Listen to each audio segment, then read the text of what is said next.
안녕하십니까. 6월 3일 수요일 아침입니다. 하나님 주신 귀한 날 믿음 안에서 힘있게 달려가시고 놀라운 승리의 삶을 살 수 있기를 주의 이름으로 축복합니다. 오늘은 사도행전 1장 12절에서 14절까지의 말씀을 통해서 약속을 기다리는 사람들의 기도라고 하는 주제로 함께 은혜를 나누겠습니다. 먼저 성경을 보겠습니다. 제자들이 감람원이라 하는 산으로부터 예루살렘에 돌아오니 이 산은 예루살렘에서 가까워 안식일에 가기 알맞은 길이라. 들어가 그들이 유하는 다락방으로 올라가니 베드로, 요한, 야고보, 안드레와 빌립, 도마와 바돌로메, 마테와 및 알페오의 아들 야고보, 셀롯인 시몬, 야고보의 아들 유다가 다 거기에 있어 여자들과 예수의 어머니 마리아와 예수의 아우들과 더불어 마음을 같이하여 오로지 기도하기에 힘쓰더라.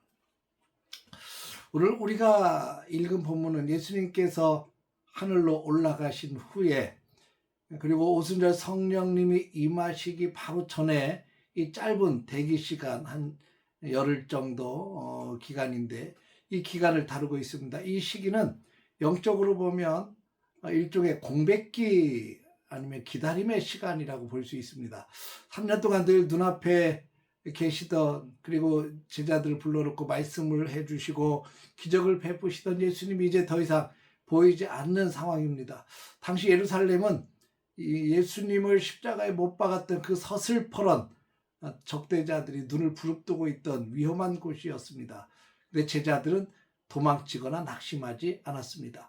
먼저 12절을 보면 제자들은 예수님이 승천하신 감람산에서 내려와 예루살렘으로 돌아옵니다. 12절에 제자들이 감람원이라는 산으로부터 예루살렘에 돌아오니 이 짧은 구절 뒤에는 제자들의 위대한 순종이 숨어 있습니다. 인간적인 생각으로는 당장 예루살렘을 떠나서 안전한 갈릴리로 돌아가는 것이 맞죠. 근데 예루살렘은 스승이 죽임을 당한 곳이고 자신들도 언제 잡혀 죽일지 모르는 그런 위협의 공간이었습니다. 그럼에도 불구하고 제자들은 예루살렘으로 돌아왔어요. 그 이유는 하나입니다. 주님의 말씀 때문이었습니다.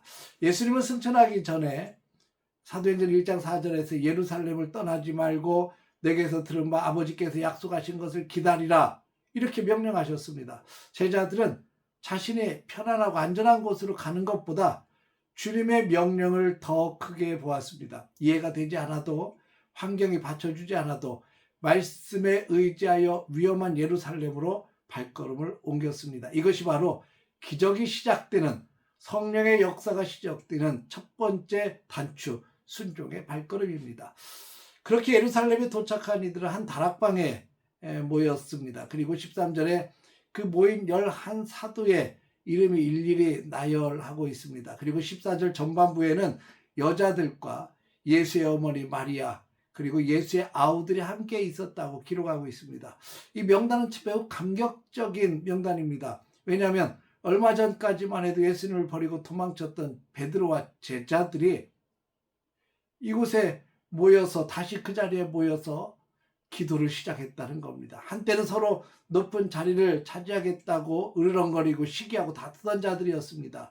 게다가 예수님이 세상에 계실 때 가장 가까이에 있던 형제들이 예수님을 미쳤다라고 하면서 믿지 않았던 예수님의 그 친동생들 야고보, 유다 이런 사람들이 그곳에 함께 있었다는 거죠. 과거의 배신과 상처 또 불신과 갈등이 가득했던 이들이 어떻게 한자리에 모여서 그렇게 기도하기를 시작했을까요? 부활하신 주님을 만났기 때문입니다. 주님의 십자가의 사랑 안에서 그들은 모든 허물과 연약함이 다 녹아졌기 때문입니다. 그리고 오직 주님의 약속을 바라보며 그들이 하나의 마음으로 그렇게 서로 연약함을 품어주며 비로소 하나의 공동체가 되었죠. 14절에 보면 더불어 마음을 같이 하여라고 표현하고 있습니다. 여러분, 교회는 마음을 더불어 같이 하는 곳이 교회여야 합니다. 생각도 다르고 상황도 다르고 살아온 배경도 다르고 모든 관점이 다 다를지라도 성령 안에서 그리스도의 은혜 속에서 더불어 마음을 같이 하는 것이 교회여야 합니다. 여러분, 마음을 같이 한 그들의 다락방에서 한 일은 한 가지였습니다. 14절 후반부를 보면 오로지 기도에 힘쓰더라. 오로지 힘쓰더라 라는 말은 지속적으로 흔들리지 않고 끈질기게 매달리다 라는 뜻을 가지고 있습니다. 그들은 하루 이틀 기도하다가 끝내지 않았어요. 주님이 언제 성령을 보내주실지 정확한 날짜를 말씀하지 않았습니다. 그러나 약속이 성취될 때까지 낙심하지 않고 기도의 자리를 지켰습니다. 그들의 기도는 단순히 개인의 소원을 아뢰는 그런 기도가 아니었습니다. 주님, 우리에게 약속하신 성령을 부어 주옵소서. 우리에게 약속하신 성령의 능력을 주옵소서. 하나님의 약속을 이루어지기를 간절히 기하는 그런 약속을 붙잡는 기도였습니다. 이 끈질기고 집중적인 기도의 토양 속에서 마침내 사도행전 2장 1절에서 4절까지 나오는 성령 강림이라고 하는 위대한 역사가 나타납니다. 오늘 성경은 우리에게 주님의 약속을 기다리고 있는 성도들이 그 기다리는 시간, 그 시간을 어떻게 채워야 하는지를 명확히 보여줍니다. 첫째, 내 생각에 위험해 보이고 손해처럼 보여도 주님이 머물라 하신 그 순종의 자리를 지켜가시기를 바랍니다.